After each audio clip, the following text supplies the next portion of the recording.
जय श्री श्याम सभी को। मैं पहुंच चुकी हूँ रेडी होके कोर्ट में। तो सबसे पहले देखते हैं अपनी डायरी में क्या क्या काम लगा हुआ है।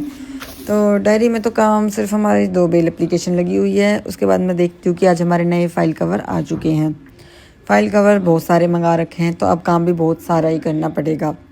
उसके बाद देखते हैं कि बेल एप्लीकेशन के अलावा भी हमें कुछ काम याद आया कि आज हमें दो एफआईआर में अपने प्रोटेक्शन वारंट लगाने हैं, क्योंकि अक्यूज किसी और एफआईआर में कस्टडी में है। तो मैं पहुंच जाती हूँ 2nd फ्लोर पे प्रोटेक्शन वारंट लगाने। आज भीड़ इसलिए कम दिख रही है क्योंकि मैं कोर्ट में आज जल्दी आ चुकी हूँ। जल्दी आने का फ़ायदा यही होता है कि कम से कम भीड़ में काम निपटा लेते हैं। उसके बाद बेल एप्लीकेशन के रिप्लाई का पता करते हैं दोनों कोर्ट में।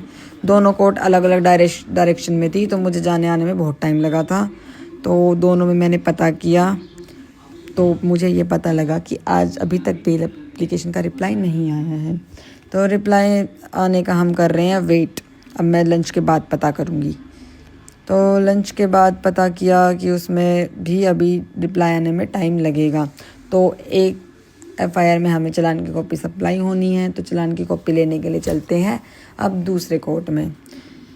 तो वहाँ से हम अपनी करा लेते चालान की कॉपी सप्लाई।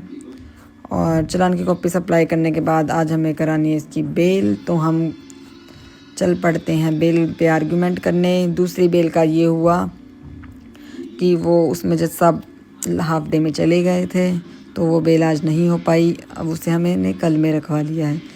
लेकिन इसमें जो दूसरी बेल में आर्गूमेंट की है उसका भी ऑर्डर कल में होगा। तो मैं कल बताती हूँ आपको क्या ऑर्डर हुआ है। तो अब मैं निकल पड़ी हूँ घर के लिए। ठीक है, बाय बाय दोस्तों, कल मिलते हैं नए ब्लॉग।